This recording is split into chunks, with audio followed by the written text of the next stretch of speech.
हाँ नमस्कार दोस्तों, मैं सुरेंद्र छाड़ो देख रहे हैं दोस्तों। आज हम पंजाब शहर रानिया के थाना की तस्वीरें आप देख पा रहे हैं। गेट पर किस तरह जो लोगों ने धरना लगा रखा और सैकड़ों लोग जो यहाँ धरना प्रदर्शन कर रहे हैं, नारेबाजी कर रहे हैं। जो आप देख पा रहे हैं तस्वीरें, आपकी जानकारी बता दें, पिछले दिनों लगभग 19 तारीख को जो एक फिरोजाबाद में पारिवारिक जो जमीनी विवाद होता है, उसी विवाद को लेकर काफी जो रोष था परिवार में कि पुलिस कोई कार्रवाई नहीं करी है। 6 दिन बीत जाने के बावजूद भी ज्यों का त्यों मामला अटका हुआ है। लेकिन उसी को लेकर उसी रोष में आज परिवार द्वारा जो यहाँ धरना लगाया गया है, राजस्थान से न्यांग सिख जो पहुंचे हुए हैं। और आप देख पा रहे हैं तो किस तरह सैकड़ों लोग यहाँ जो धरना प्रदर्शन कर रहे हैं, नारेबाजी कर रहे हैं। तो तमाम चर्चा करेंगे, जानकारी लेंगे आखिर क्या मामला है, किन मांगों को लेकर जो धरना प्रदर्शन किया जा रहा है। धन्यवाद, जुड़े रहिए द सिटी न्यूज के साथ।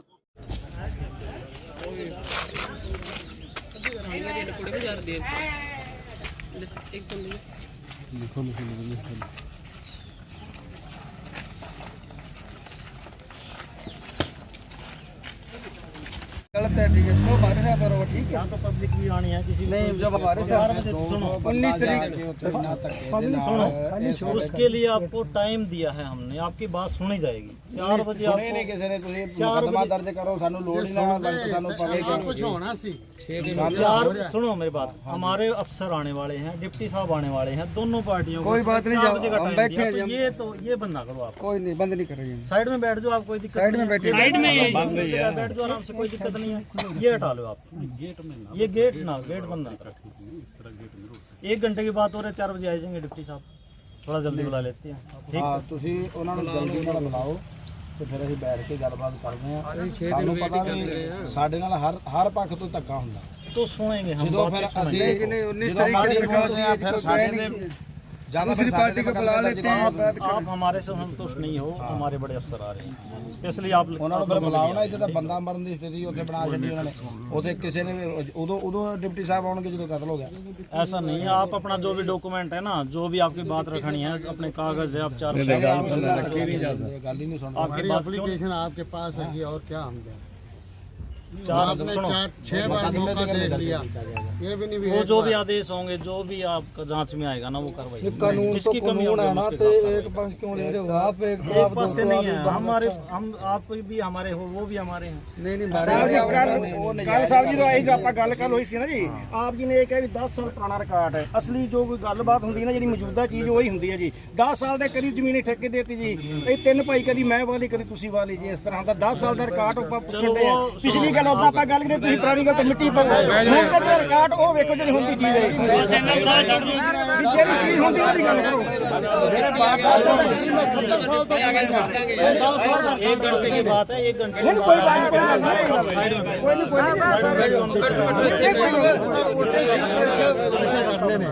मैं 70 साल का समाधान नहीं है। ਆਪਾਂ ਨੂੰ ਜੋ ਕਾਜ ਕਰਨਾ ਸਾਰਾ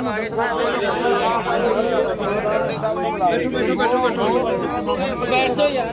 ਆਇਓ ਸਾਰੇ ਬਾਹਰ ਫੱਟੇ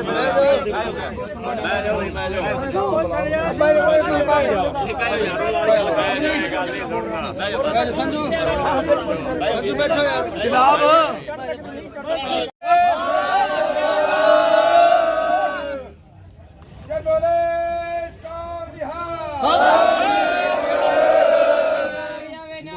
ਧੰਨ ਧੰਨ ਅਮਰ ਸ਼ਹੀਦ ਬਾਬਾ ਦੀਪ ਸਿੰਘ ਦੇ ਪਾਉਣ ਤੇ ਚਰਨਾ ਕਮਲਾਂ ਨੂੰ ਭਾਵੇ।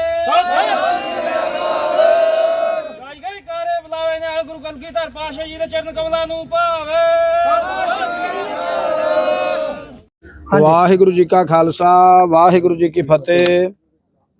ਮਿਸਲ ਸ਼ਹੀਦਾਂ ਤਰਨਾ ਦਲ ਰਾਜਸਥਾਨ ਧੌਲੀਪਾਲ, ਅਮਰ ਸ਼ਹੀਦ ਧੰਨ ਧੰਨ ਬਾਬਾ ਜੋਰਾਵਰ ਸਿੰਘ ਜੀ ਤਿਬਤ ਵਾਲੇ, ਮੌਜੂਦਾ ਮੁਖੀ ਸਿੰਘ ਸਾਹਿਬ ਜਥੇਦਾਰ ਬਾਬਾ ਜੀ ਬਾਬਾ ਹਰਪ੍ਰੀਤ ਸਿੰਘ ਧੌਲੀਪਾਲ। ਜੋ ਦਾਸ ਨੂੰ ਪਤਾ ਲੱਗਿਆ ਹੈ ਕਿ ਸਾਡੇ ਸੇਵਾਦਾਰ ਦਲ ਪੰਥ ਦੇ ਭਾਈ ਸਾਹਿਬ ਭਾਈ ਜਸਵੰਤ ਸਿੰਘ ਜੀ ਉਰਫ ਜੱਸਾ, ਇਹਨਾਂ ਦੇ ਭਰਾ ਜਿਹੜੇ ਨੇ, ਭਾਵੇਂ ਕਿ ਪਰਿਵਾਰਕ ਇਹ ਮਸਲਾ ਹੈ, ਪਰ ਉਸ ਰਿਸ਼ਪਾਲ ਸਿੰਘ ਇਹਨਾਂ ਦੇ ਬ੍ਰਦਰ ਨੇ ਇਹਨਾਂ ਦੇ ਨਾਲ ਪਰਿਵਾਰ ਵਾਲੀ ਗੱਲ ਨਹੀਂ ਰੱਖੀ। ਇਸ ਕਰਕੇ ਸਾਨੂੰ ਆ ਜਿਹੜੇ ਪਾਪੜ ਵੇਲਣੇ ਪਏ ਆ, ਸਾਡਾ ਕੋਈ ਉਹਦੇ ਨਾਲ ਵਿਰੋਧ ਨਹੀਂ ਸੀਗਾ। ਜੇ ਇਹ ਪਰਿਵਾਰ ਤੌਰ ਤੇ ਸਾਨੂੰ ਦੋਵੇਂ ਧਿਰਾਂ ਸੱਦਦੀਆਂ, ਅਸੀਂ ਘਰੇ ਬਹਾ ਕੇ ਇਹਨਾਂ ਦੀ ਗੱਲ ਸੁਣਦੇ। ਪਰ ਐਡੀ ਬਦਮਾਸ਼ੀ, ਇੰਨਾ ਧੱਕਾ, 200-250 ਬੰਦਾ ਲਿਜਾ ਕੇ ਫਿਰ ਬੀਬੀਆਂ ਦਾ ਜਾ ਕੇ ਉੱਥੇ ਇੱਕ ਮੰਨ ਲਓ ਵੀ ਡਰਾਵਾ ਦੇਣਾ ਵੀ ਅਸੀਂ ਲੇਡੀ ਲਿਜਾ ਕੇ ਉੱਥੇ ਕਬਜ਼ਾ ਕਰਾਵਾਂਗੇ, ਜ਼ਮੀਨ ਵਾਵਾਂਗੇ। ਰੱਬ ਨਾ ਕਰੇ, ਅਸੀਂ ਤਾਂ ਇਹ ਗੱਲ ਸੋਚਦੇ ਹਾਂ ਵੀ ਸਾਡਾ ਪਰਿਵਾਰ ਆ, ਸਾਡੀਆਂ ਬੱਚੀਆਂ, ਸਾਡੀਆਂ ਧੀਆਂ, ਸਾਡੀਆਂ ਭੈਣਾਂ, ਅਸੀਂ ਪੱਗਾਂ ਵਾਲਿਆਂ ਨੇ ਅੱਜ ਤੱਕ ਧੀਆਂ ਭੈਣਾਂ ਦੀਆਂ ਇੱਜ਼ਤਾਂ ਰੱਖੀਆਂ। ਜੇ ਇਹਨਾਂ ਦੋਵਾਂ ਭਰਾਵਾਂ ਦੇ ਵਿੱਚ ਕੋਈ ਵਿਵਾਦ ਸੀ, ਕੋਈ ਜ਼ਮੀਨ ਦਾ ਮੈਟਰ ਸੀ, ਉੱਥੇ ਬੈਠ ਕੇ ਗੱਲ ਕੀਤੀ ਜਾ ਸਕਦੀ ਸੀਗੀ। ਸਿਆਣੇ ਪਤਵੰਤੇ ਅਤੇ ਰਿਸ਼ਤੇਦਾਰ, ਭੈਣ ਭਾਈ ਸਾਰੇ ਚਾਰ ਸਵੇਰੇ ਆਪਾਂ ਬੈਠ ਕੇ ਗੱਲਬਾਤ ਕਰ ਸਕਦੇ ਸੀ। ਪਰ ਇੱਕ ਇੰਨੀ ਨੰਗਾ ਨਾਚ, ਗੁੰਡਾਗਰਦੀ, ਪੁਲਿਸ ਪ੍ਰਸ਼ਾਸਨ ਵਿਕਾਊ ਸਾਰਿਆਂ ਨੇ ਮਿਲ ਕੇ ਮਿਲੀ ਭੁਗਤ ਦੇ ਨਾਲ ਸਰਦਾਰ ਜਸਵੰਤ ਸਿੰਘ ਜੀ ਜੱਸ ਦੀ ਜ਼ਮੀਨ ਦੇ ਉੱਤੇ ਧੱਕੇ ਨਾਲ ਕਬਜ਼ਾ ਜਿਹੜਾ ਉਹ ਕਰਵਾਇਆ ਗਿਆ, ਜਿਹਦੇ ਵਿੱਚ ਇਹ ਧੱਕਾ ਨਹੀਂ ਹੋਣਾ ਚਾਹੀਦਾ। ਕਿਉਂਕਿ ਸਾਡੇ ਨਿਹੰਗ ਸਿੰਘ ਫੌਜਾਂ ਦਾ, ਮਿਸਲ ਸ਼ਹੀਦਾਂ ਤਰਨਾ ਦਾ, ਰਾਜਸਥਾਨ ਧੌਲੀਪਾਲ ਦਾ ਇੱਕ ਰੂਲ ਤੇ ਅਸੂਲ ਹੈ, ਜਿੱਥੇ ਧੀ ਭੈਣ ਦੇ ਨਾਲ ਧੱਕਾ ਹੁੰਦਾ ਹੈ ਜਾਂ ਕੋਈ ਬਦਮਾਸ਼ੀ ਕਰਕੇ ਧੀ ਭੈਣ ਨੂੰ ਕੋਈ ਤੰਗ ਕਰਦਾ ਹੈ, ਭਾਵੇਂ ਦਾਜ ਦਹੇਜ ਦੀ ਗੱਲ ਨੂੰ ਲੈ ਕੇ ਜਾਂ ਵੈਸੇ ਕੋਈ ਮੈਂਟਰੀ ਤੌਰ ਤੇ ਟੌਰਚਰ ਕਰਦਾ ਹੈ, ਜਾਂ ਕਿਸੇ ਦੀ ਨਜਾਇਜ਼ ਜ਼ਮੀਨ ਦੇ ਉੱਤੇ ਕੋਈ ਕਬਜ਼ਾ ਕਰਦਾ ਹੈ, ਜਾਂ ਪਲਾਟ ਤੇ ਕਬਜ਼ਾ ਕਰਦਾ ਹੈ, ਜਾਂ ਦੁਕਾਨ ਤੇ ਕਬਜ਼ਾ ਕਰਦਾ ਹੈ, ਜਾਂ ਕੋਈ ਨਸ਼ੇ ਦਾ ਸਮਗਲਰ ਆਪਣੇ ਆਪ ਨੂੰ ਕਹਿੰਦਾ ਵੀ ਮੇਰੀ ਫਲਾਣੇ ਮੰਤਰੀ ਨਾਲ, ਫਲਾਣੇ ਵੱਡੇ ਬੰਦੇ ਦੇ ਨਾਲ ਮੇਰੀ ਬਹਿਣੀ ਉੱਠਣੀ ਹੈ, ਮੇਰੀ ਪੁਲਿਸ ਪ੍ਰਸ਼ਾਸਨ 'ਚ ਚੱਲ ਬਾਲਾ, ਮੈਨੂੰ ਕਿਹੜਾ ਹੱਥ ਪਾਊਗਾ, ਉਹਨੂੰ ਮਿਸਲ ਸ਼ਹੀਦਾਂ ਤਰਨਾ ਦਲ ਰਾਜਸਥਾਨ ਧੌਲੀਪਾਲ ਜਿਹੜਾ ਹੱਥ ਪਾਉਂਦਾ ਹੈ। ਤੇ ਇਹੋ ਜਿਹਾ ਨੂੰ ਬਿਲਕੁਲ ਨੰਗੇ ਧੜ ਆਪਦੀ ਯੁਰਤ ਦੇ ਨਾਲ ਛਾਤੀ ਦੇ ਵਿੱਚ ਗੋਲੀਆਂ ਖਾਣੀਆਂ, ਤਲਵਾਰਾਂ ਮਾਰਨੀਆਂ, ਗੜਾਸੇ ਖਾਣੇ, ਗੜਾਸੇ ਮਾਰਨੇ, ਇਹ ਦਲ ਪੰਥ ਜਿਹੜਾ ਇਹ ਯੁਰਤ ਰੱਖਦਾ। ਆ ਕੈਮਰੇ ਵਾਲੇ ਵੀਰਾਂ ਨੂੰ ਬੇਨਤੀ, ਘੁਮਾ ਕੇ ਵਿਖਾਓ ਆ ਸ਼ਸਤਰ। ਇਹ ਵਿਖਾਉਣ ਵਾਸਤੇ ਨਹੀਂ ਗੇ, ਇਹ ਵਾਹੁਣ ਵਾਸਤੇ ਆ। ਅਸੀਂ ਇਹ ਬੇਨਤੀ ਕਰਦੇ ਹਾਂ ਵੀ ਜੇ ਪਰਿਵਾਰ ਦਾ ਮੈਟਰ ਹੈ, ਪਰਿਵਾਰ ਬੈਠ ਕੇ ਸਾਡੇ ਵਿੱਚ ਜਿੰਨੇ ਦਰਾਰ ਪਾ ਰਿਹਾ ਉਹ ਪੁਲਿਸ ਪ੍ਰਸ਼ਾਸਨ ਪਾ ਰਿਹਾ। ਪਰਿਵਾਰ ਦੀ ਗੱਲ ਸੀ, ਪਰਿਵਾਰ ਵਿੱਚ ਬੈਠ ਕੇ ਹੋ ਸਕਦੀ ਸੀ, ਪਰ ਇੰਨਾ ਧੱਕਾ SHO ਰਾਣੀਆਂ ਕਰ ਰਿਹਾ, ਸ਼ਰੇਆਮ ਸਾਡੇ ਸਾਹਮਣੇ ਦਬਾਅ ਤੇ ਪ੍ਰੈਸ਼ਰ ਪਾ ਰਿਹਾ। ਇੱਥੇ ਬੰਦਾ ਮਰਨ ਦੀ ਸਥਿਤੀ ਹੋਈ ਪਈ ਹੈ ਤੇ ਕਹਿੰਦਾ ਜੀ 4 ਵਜੇ ਡਿਪਟੀ ਸਾਹਿਬ ਆਉਣਗੇ। ਡਿਪਟੀ ਸਾਹਿਬ ਉਦੋਂ ਆਉਣਗੇ ਜਦੋਂ ਇੱਥੇ ਕੋਈ ਮਰ ਗਿਆ। ਸੋ ਮਤਲਬ ਕਹਿਣ ਦਾ, ਅਸੀਂ ਪੁਲਿਸ ਪ੍ਰਸ਼ਾਸਨ ਰਾਣੀਆਂ ਨੂੰ ਅਤੇ SHO ਨੂੰ ਇਹ ਚੇਤਾਵਨੀ ਦਿੰਨੇ ਦਲ ਪੰਥ ਵੱਲੋਂ ਵੀ ਆਪਣੀਆਂ ਇਹ ਕੋਝੀਆਂ ਹਰਕਤਾਂ ਜਿਹੜੀਆਂ ਉਹ ਸੁਧਾਰਨ ਦਾ ਯਤਨ ਕਰਨ, ਨਹੀਂ ਤਾਂ ਮਿਸਲ ਸ਼ਹੀਦਾਂ ਤਰਨਾ ਦਲ ਰਾਜਸਥਾਨ ਧੌਲੀਪਾਲ ਅੱਜ ਤੱਕ ਕਲਗੀਧਰ ਦੇ ਥਾਪੜੇ ਸ਼ਹੀਦਾਂ ਦੇ ਅਸਥਾਨਾਂ ਤੋਂ ਆ ਕੇ ਕਦੇ ਵੀ ਕਿਸੇ ਨਾਲ ਨਾ ਤਾਂ ਧੱਕਾ ਕੀਤਾ ਤੇ ਨਾ ਧੱਕਾ ਹੋਣ ਦਿਆਂਗੇ। ਜੇ ਪਰਿਵਾਰ ਬਣ ਕੇ ਪਰਿਵਾਰ ਵਿੱਚ ਬੈਠ ਕੇ ਰਿਸ਼ਪਾਲ ਸਿੰਘ ਗੱਲ ਕਰਨੀ ਚਾਹੁੰਦਾ ਹੈ ਤੇ ਦਲ ਪੰਥ ਇਹਦੇ ਵਿੱਚ ਆ ਕੇ ਆਪਣੇ ਸਹੀ ਤਰੀਕੇ ਦੇ ਨਾਲ, ਨਾ ਗਲ 'ਚ ਗੂਠਾ ਉਹਦੇ ਦੇਵੇ ਤੇ ਨਾ ਇਹਦੇ ਦੇਵੇ। ਅਸੀਂ ਬਿਲਕੁਲ ਦੋਵੇਂ ਤਰਫਾਂ ਦਾ ਪੱਖ ਸੁਣ ਕੇ ਗੱਲ ਰੱਖਾਂਗੇ, ਸਾਰੀ ਸੰਗਤ ਦੀ ਮੌਜੂਦਗੀ, ਸਾਰੇ ਭੈਣ ਭਰਾਵਾਂ ਦੇ ਵਿੱਚ।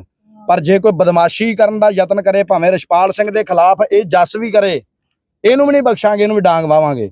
ਤੇ ਜੇ ਰਿਸ਼ਪਾਲ ਸਿੰਘ ਤੂੰ ਗਲਤ ਕਰੇਗਾ ਤੇ ਉਹ ਦਿਨ ਦੂਰ ਨਹੀਂ, ਫਿਰ ਤੇਰੇ ਵੀ ਨੇੜੇ, ਤੇਰੀ ਵੀ ਹਿੱਕ ਤੇ ਚੜਾਂਗੇ।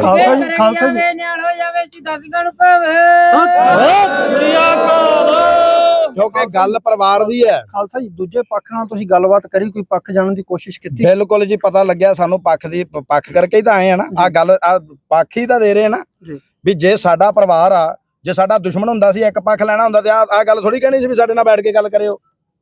ਜੇ ਸਾਡਾ ਪਰਿਵਾਰ ਆ, ਮੇਰੇ ਕੋਲ ਉਹਨਾਂ ਨੇ ਨਹੀਂ ਪਹੁੰਚ ਕੀਤੀ, ਇਹਨਾਂ ਨੇ ਕਰ ਲਈ। ਇਹ ਸਾਡੇ ਕੋਲ ਪਹਿਲਾਂ ਤੋਂ ਆਉਂਦਾ, ਸਾਡਾ ਸੇਵਾਦਾਰ ਆ।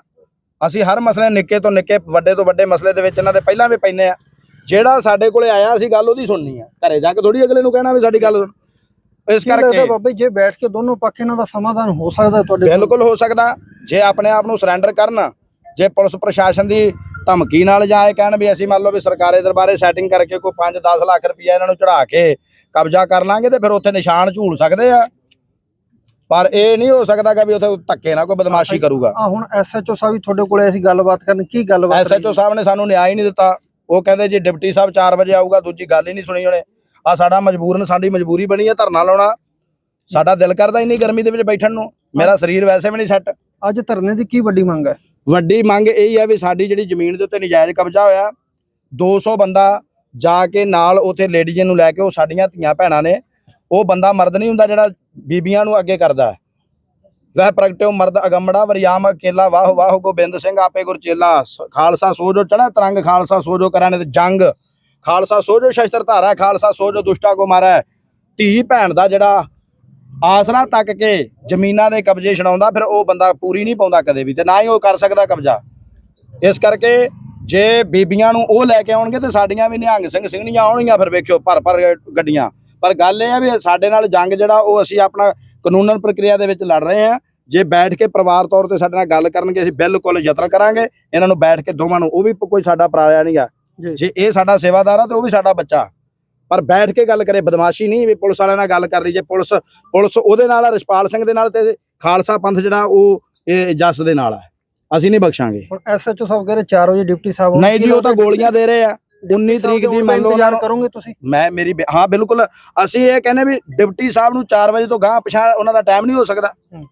ਡਿਪਟੀ ਸਾਹਿਬ ਬੰਦਾ ਮਰਵਾਉਣਗੇ, SHO ਸਾਹਿਬ ਜੇ ਸਹੀ ਗੱਲ ਦੱਸਣ ਤਾਂ ਕਿਉਂ ਹੋਵੇ। ਆ ਲਾਈਵ ਚੱਲੀ ਜਾਂਦਾ ਸਾਰਾ ਕੁਝ, ਡਿਪਟੀ ਸਾਹਿਬ ਵੇਖ ਰਹੇ ਆ ਕਿੰਨੀ ਜਨਤਾ, ਕਿੰਨੀ ਵੀਡੀਓ ਚੱਲ ਰਹੀ ਹੈ, ਸਭ ਲਾਈਵ ਹੀ ਹੈ ਨਾ। ਬਿਲਕੁਲ ਪਤਾ ਨਹੀਂ ਲੱਗ ਰਿਹਾ। ਉਦੋਂ ਆਉਣਾ ਪੁਲਿਸ ਨੇ ਜਦੋਂ ਕੋਈ ਮਰ ਗਿਆ। ਅਸੀਂ ਮਰਵਾਉਣ ਵਾਸਤੇ ਨਹੀਂ ਆਏ, ਪਰ ਜੇ ਕੋਈ ਬਦਮਾਸ਼ੀ ਕਰੂਗਾ ਮਰਨ ਵਾਸਤੇ ਵੀ ਤਿਆਰ ਆ ਤੇ ਮਾਰਨ ਵਾਸਤੇ ਵੀ ਤਿਆਰ ਆ जी। ठीक है जस हाँ जसवंत जी, की मामला आज धरना लाया गया थाने के समक्ष, की कुछ मंगा? हमारी फिरोजाबाद में जमीन है 15-16 एकड़ के करीब, तो उसमें से 13.5 के करीब हमारे नाम है और 3.5 एकड़ रिशपाल जो कब्जाधारी है, जो इसने अपने साथियों के साथ मिलकर गैर कानूनी तरीके से SHO के साथ मिलकर रिश्वत दे के जो भी काम किया उसने, तो वो उसने कब्जा किया 19 तारीख से। और हम लगातार 19 तारीख से ही प्रयास कर रहे हैं। हमने प्रशासन को भी अवगत कराया था, 112 पे कॉल भी किया है, वो गए हैं, लेकिन इन्होंने उस मामले को लाम लपेट किया है। SHO साहब रात को जाते हैं, वो मौका देख के आते हैं, हमें आश्वासन में ले लेते हैं कि आपके साथ न्याय किया जाएगा, आपको न्याय दिलाया जाएगा, लेकिन ऐसा हमें प्रतीत नहीं हो रहा था। भाई हमारे साथ न्याय नहीं हो रहा था।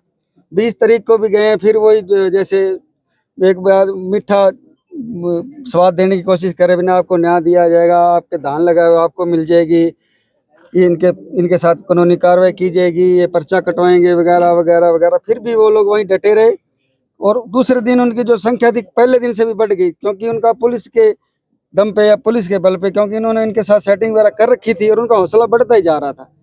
तीसरे दिन हमें मजबूर होकर SP साहब के पास हमने दरखास्त देने गए, लेकिन वो SP साहब मौके पे थे नहीं, तो हमें इधर उधर हमने भटक के काफ़ी देख लिया। बाद में हम फिर SP साहब से मिले कल उन्होंने इनको फ़ोन भी किया था भी आप तथ्यों की जांच करो, और इतनी तथ्यों की जांच करने के लिए उन्होंने बोला था कि जो फालतू ज़मीन के ऊपर उसने कब्जा किया है 3.5 एकड़ उसके नाम है और उसने 7 एकड़ पे कब्जा किया है। जो 3.5 एकड़ पे उसने कब्जा किया, क्या उसके पास आधार है, क्या कोर्ट की कोई परमिशन है या कोई और परमिशन है, उन तथ्यों की जांच की जाए। और जो उसने गुंडागर्दी फैलाने की कोशिश की, तलवार भाले गोली मार देंगे वगैरह वगैरह डराने, ये सब बातों को ध्यान में रखते हुए आप उनके ऊपर कार्रवाई करो, उनके ऊपर पर्चा करो और उनको अरेस्ट करो। जसवंत जी, पहले दिन मैं वहाँ खेत में कवरेज करने के लिए गया था, मेरी बात हुई थी। उनका कहना है कि हम अपना चौथा हिस्सा मांग रहे हैं। मेरे को मेरे बाप ने, हरकिशन जी ने गोद लिया था 13 साल पहले। नहीं, चौथे हिस्से वाली कोई बात नहीं है इसमें। जो जमीन रजिस्ट्री की जाए जिसके नाम है वही मसला है। चौथा हिस्सा तो ऐसे है, वो पहली बात तो वो मेरे पिताजी का गोद लिया हुआ बेटा ही नहीं है, ये एक नकली दस्तावेज तैयार करवाए गए।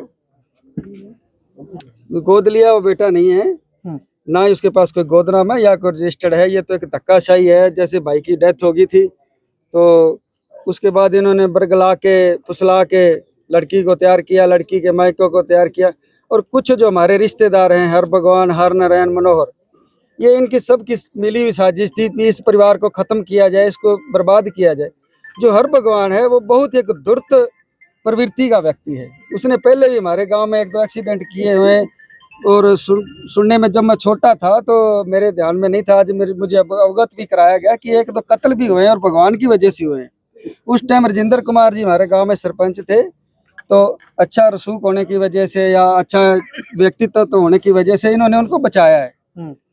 तो नहीं तो आज वो हथकड़ियों के पीछे होते, सलाखों के पीछे होते और वो सजा भुगत रहे थे। पिछले दिनों में भी हर भगवान ने एक ऑटो के पास एक्सीडेंट किया है, उसको भी इसने खुर्द-बुर्द करने का प्रयास किया। तो ये बहुत ही घटिया प्रवृत्ति के व्यक्ति हैं।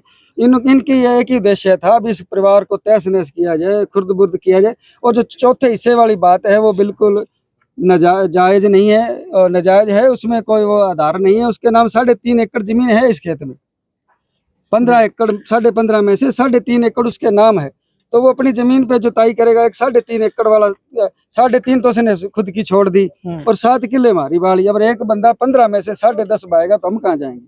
आपने जैसा बताया 19 तारीख का वाक़या है और आज 6 दिन हो गए, पुलिस की तरफ से क्या कार्रवाई अब तक हुई है? पुलिस की तरफ से वो खाली एक आश्वासन दिए गए हैं, भी आंखों में से आंसू पोंछने का काम किया गया, क्योंकि ये खुद उनके साथ सेटिंग कर चुके हैं। और हमें प्रशासन तो कुछ नहीं करेगा, प्रशासन तो वो अपना पैसे लेके काम चला लेगा, क्योंकि प्रशासन कुछ नहीं करेगा। हमें इन बातों का पहले आभास हो चुका था, क्योंकि हम इनकी जो बॉडी लैंग्वेज, मतलब है ये पैसा लो अपना काम बने, बाहर में जाए जनता। आज धरने प्रशासन का पर और कोई बैठे हो, काम क्या नहीं है। लगता है कोई समाधान निकलता नजर आ रहा है आपका? नहीं देखिए, समाधान करवाने के लिए हम बैठे हैं धरने पर, हम ऐसे नहीं बैठे हैं। जब तक हमें न्याय नहीं मिलेगा हम यहीं डटे रहेंगे और अपनी मांगे जो है लेके रहेंगे। जो व्यक्तियों ने जिन्होंने हमारे साथ धक्का किया है, हमारे साथ जबरदस्ती किया है, हमारी जमीन के ऊपर कब्जा किया है, जब तक उनके पास उनके पर्चा नहीं किया जाता, जो कानूनी कार्रवाई बनती है उनके ऊपर नहीं की जाती, जो भी जिस प्रकार भी कानूनी कार्रवाई बनती है, धक्का करने की, जमीन जायदाद को खोसने की, जान से मारने की, डराने की, मेंटली टॉर्चर करने की, वो जो जब तक ये कार्रवाई नहीं होती तब तक हम अपनी मांगों को लेकर ही डटे रहेंगे। नहीं कोई खास रिश्ता नहीं है उसके साथ। हाँ वो ऐसा है, वो थोड़ा बहुत हमारा रिश्ता लगता है। हमारे पास जब मेरे बेटे की डेथ हुई ना सुभाष चंद्र की, तो उस टाइम मेरे भट्टे पे वो काम करता था। और ये जो नीलम रानी है और ये रिशपाल है, ये सके मामे फूफी के हैं। इनका आपस में तालमेल बैठ गया और हम क्या करते हैं, हम तो उस टाइम हमारा बेटा काम करने वाले व्यक्ति को इस तरह से उसके नाम वो तो उसके वो ऐसा है ना, हमारी बहू थी ना, मैं बताता हूँ, वो उसकी वजह से लगी। और उस टाइम में मेरे को 3-4 ऑपरेट हुए हैं, मैं तो 1.5 साल बेड पे ही पड़ा रहा हूँ, मेरे को कोई हुआ शिवा। उधर मेरा बेटा चला गया, उधर मेरे 3-4 ऑपरेट हो गए। तो जो किया उसने धोखे से किया हमारे साथ। सरपंच साहब, कुछ मैंने गोद तो मैं ले ही नहीं सकता, वो कहता है गोद फादर फादर फादर, और मेरी जमीन लेनी है तो फादर फादर कर रहा है ना। तो मैं मेरे पास 2 बेटे हैं, एक चला गया, 2 है, एक ऑस्ट्रेलिया में, तो NRI है बड़ा, ये खड़ा जी। तो मैं तो गोद ले ही नहीं सकता हूँ, गोद लेने का तो कोई सवाल ही नहीं है। और 7 साल से पहले गोद लिया जाता है, 30 साल का गोद नहीं लिया जाता। जी। तो ऐसे ही फादर फादर कर रहा है, अभी जमीन मेरी हड़पने की। सरपंच साहब, रिशपाल और आपकी बहू का कहना है कि हमने 1 साल बाप की सेवा की है, बीमारी के दौरान बड़ा संभाला है। अरे सेवा तो देखो, जो मेरी जायदाद लेगा वो सेवा नहीं करेगा, कोई और आके करेगा। जायदाद तो मेरी वो ले और सेवा कोई और करे। जी। क्या हुआ, सेवा कर दी 1 साल तो। हाँ जी। क्या जो रिशपाल कह रहा है कि मेरी जमीन है, मैं अपना हिस्सा ले रहा हूँ? जमीन देखिए, वो कहने को तो वो कह रहा है, उसने फर्जी तरीके से, गलत तरीके से जमीन को अपने नाम करवाया है। इसके पीछे एक लंबी कहानी है, अगर उसको विस्तार में बताएंगे तो, लेकिन मैं छोटे शब्दों में बताना चाहता हूँ। 2013 में छोटे भाई की डेथ हो गई थी और हमारा जो परिवार था, जैसे हम रहते तो साथ साथ है। मैंने पहले भी एक बात कही कि कुछ शरारती तत्वों ने हमारे परिवार को विखंडित किया और उन्होंने पिताजी को इतने भरोसे में ले लिया, भी अपने मकड़ जाल में गूंद लिया और मेरे को परिवार से थोड़ा सा अलग कर दिया। किन्हीं कारणों से मुझे अपने परिवार से अलग होना पड़ा, सामाजिक तौर पे कह लीजिए, क्योंकि मेरे मन में एक भय था, डर था कि मैं अगर पिताजी का विरोध करूंगा तो सामाजिक तौर पर मेरा भी विरोध होगा। अभी ये आदमी जायदाद के चक्कर में माँ बाप का अवहेलना करता है, उनकी बात नहीं मान रहा है। तो उन्होंने अपने इनको जब ले लिया, इनका चलता रहा। मैं बाहर से सारा कुछ देख रहा था, मैं स्थिति से अवगत था, लेकिन मैं उसके ऊपर कुछ कार्रवाई नहीं कर सकता था क्योंकि मैं मजबूर था। मैं जो भी कदम उठाना चाहता था तो वो मेरे पिताजी के, मेरे परिवार के खिलाफ था। उन्होंने इनको अपने रास्ते से हटाने का प्रयास कर रहे थे, मेडिसिन वगैरह कुछ ऐसी देते थे क्योंकि ये शारीरिक तौर पर कमज़ोर हो जाएं, बीमार हो जाएं और ये हमारे रास्ते से हट जाएं, और वो अपने इसी टारगेट में कामयाब भी होते जा रहे थे। कोरोना काल में इनको धक्के से कोरोना वाला वो बनवा दिया, कोरोना काल में इनको बना दिया। अभी इनको कोरोना हुआ है, लेकिन इनको कोरोना वगैरह नहीं था, घुमाते रहे। मैंने पिताजी से बात भी करी थी भी आपके साथ ये गलत कर रहे हैं, तो पिताजी थोड़ा सा उनकी बात को ज़्यादा तवज्जो देते थे। उसके बाद ये वीकली होते गए, इनके फिर जब ज़्यादा कंडीशन कमज़ोर हो गई तो इनको फिर हार्ट का अटैक भी आया। मेरे को पता चल गया कि अब स्थिति खराब होगी, तो मैंने अपने पिताजी को फिर संभाला। मैं उस काम के लिए मैं आगे आया और इनको भी फिर धीरे धीरे जब मैं संभालने लगा तो इनको भी पता लगा कि वो व्यक्ति गलत हैं। उन्होंने जब नशे की डोज वगैरह देते थे तो कागज जो भी बनवाते थे, रिशपाल सिंह जो है वो मौजदीन का है, उसके पिताजी का नाम जय किशन है। और एक वो बात कह रहा था कि उस समय मेरी आयु 20 साल थी, उसकी आयु 20 साल नहीं थी, वो 28 प्लस था। और वो जो साधु संत प्रवृत्ति वाले नहीं होते, वो उसमें ज़्यादा वो रखता था। एक पंजाब के अंदर डेरा भी है जिसका वो अपने आप को अन्यायु कहता है, और इसको जो जिस नाम से ये बग्गा बाबा या बग्गी बाबा के नाम से ये मशहूर था। और दूर की रिश्तेदारी पड़ती थी, कई बार इनके परिवार वाले आके कहते भी थे भी इनकी शादी नहीं करवा रहा है, इसकी शादी करवाओ। तब ये कहता था मैंने शादी नहीं करवानी है, मैं शादी नहीं करवा। लेकिन जब हमारे भाई की डेथ हो गई तो ये लालच में आ गया। और इनके नीलम का जो हमारी छोटी भाभी है, इनका आपस में कोई पारिवारिक रिश्ता है नज़दीकी का। लालच में आने की वजह से इसने देखा भी हमारे काफ़ी लंबे चौड़े कारोबार हैं, बिजनेस है हमारा, पूरी चलबल है, समाज में भी हमारी बड़ी इज्जत होती थी। उसको ये शातिर दिमाग है, उसको इसने मद्देनजर रखते हुए भी अपनी गरीबी को हटाने के लिए, अपनी गरीबी को ख़त्म करने लिए ये हमारे परिवार के अंदर घुस गया। घुसने के बाद इन्होंने वो मकड़ जाल तो बना ही रखा था, पिताजी को अपने वश में कर लिया। धीरे धीरे इनका वो अपने कामयाब रहा उस उद्देश्य में। सबसे पहले हमारे इसने बिजनेस का बंटवारा करवाया, फिर मेरे को घर से निकलवाया, क्योंकि पुत्र वधू है जो वो गलत आचरण पे आ रही थी, मतलब मैं घर से जाऊंगी, ये छोड़ दूंगी, भाग जाऊंगी। तो रिशपाल और उन्होंने मिलके सारा कुछ किया, तो मजबूरन हमें ये करना पड़ा। जो ये कह रहा है मैं इनका बेटा हूँ, वो बेटा नहीं है। उसी दौरान इसने कागज तैयार करवाए हैं। और एक 28 साल का व्यक्ति, आप भी समझ रहे हैं, सुनने वाले भी सुन रहे हैं, प्रशासन भी सुन रहा है, एक 28 साल वाला व्यक्ति अपने कागजात नहीं बदल सकता, क्योंकि ऐसा कोई कानून नहीं है, कोई ऐसा अधिकार नहीं। जितने भी काम किए उसने फर्जीवाड़े से किए, चाहे उसने कोई अपनी आईडी तैयार करवाई है, मौजदीन की जगह उसने फिरोजाबाद करवा दिया है, और हरकिशन की लाला की जगह उसने जैक्शन करवा दिया है। अपनी उसने आयु भी बदली है, दो आइडिया है उसकी, मौजदीन की और फिरोजाबाद की, दोनों में अलग अलग आयु है उसकी। इसकी हमने एक शिकायत भी की थी पिछले दिनों एसपी ऑफिस में, इकोनॉमिक सेल में। तो इसने अपने लेन देन के रसूख से, क्योंकि ये अब जो इसने हमारे घर के अंदर लूट मार की है, जो कुछ भी था हमारे पास वो इसने अपने जेब में भरा है। तो आज भी कुछ पैसे हैं इसके पास, जिसकी वजह से ये लेन देन करने में सबसे तेज रहता है, सेटिंग करके ये सारा कुछ करवाता है। और इसका ये भी उद्देश्य रहा है कि बीच में जसवंत को भी रास्ते से हटा दिया जाए, इसके पिताजी को भी रास्ते से हटा दिया जाए, क्योंकि मेरा तीसरा भाई ऑस्ट्रेलिया में रहता है, वो उसका ना तो यहाँ आना है ना जाना है। तो पूरी प्रॉपर्टी, पूरी जो जितना भी इनका साम्राज्य है उसके ऊपर मेरा ही कब्जा होगा और मैं ही उस पर राज करूँगा। तो ये जो बातें मैं कही है, एक हमारा सिरसा के अंदर भी प्लॉट है जो हमारे पिताजी का नाम है, पिछले 2023 में हमने खरीदा था, उसके भी ऊपर इसने नाजायज रूप से कब्जा करवा रखा है। क्योंकि इसको क्षय है, जो हमारा दूसरे ताऊ का परिवार है, हर भगवान, हर नारायण, मनोहर हो गया, उनकी बहुत ज्यादा क्षय है। और मैं पहले भी कह चुका हूँ, वो शातिर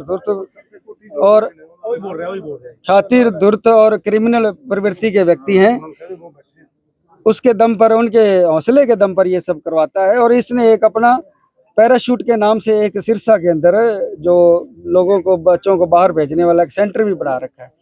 उसकी पिछले दिनों एक इनके ऊपर रेड भी पड़ी थी, जिसमें कम से कम इसका 3-4 करोड़ रुपए का घोटाला भी सामने आया था। लेकिन वही बात है, बार बार लेन देन वाली सेटिंग करके लेन देन करके ये निकल गया। और हमारी प्रशासन से और उच्च अधिकारियों से मांग है, जो ये पैराशूट वाला जो इन्होंने एक गोरख धंधा चला रखा है, लोगों की जेब के साथ लूट खसूट, उसमें इनके पास कोई अथॉरिटी नहीं है, कोई लाइसेंस नहीं है। इसका छोटा भाई और इसके साथ कुछ अन्य व्यक्ति मिलकर उसको चलाते हैं। उसकी भी तय तक जाया जाए और उसकी बारीकी से जांच की जाए, तो तब पता चलेगा ये किस प्रवृत्ति के व्यक्ति हैं। शुक्रिया।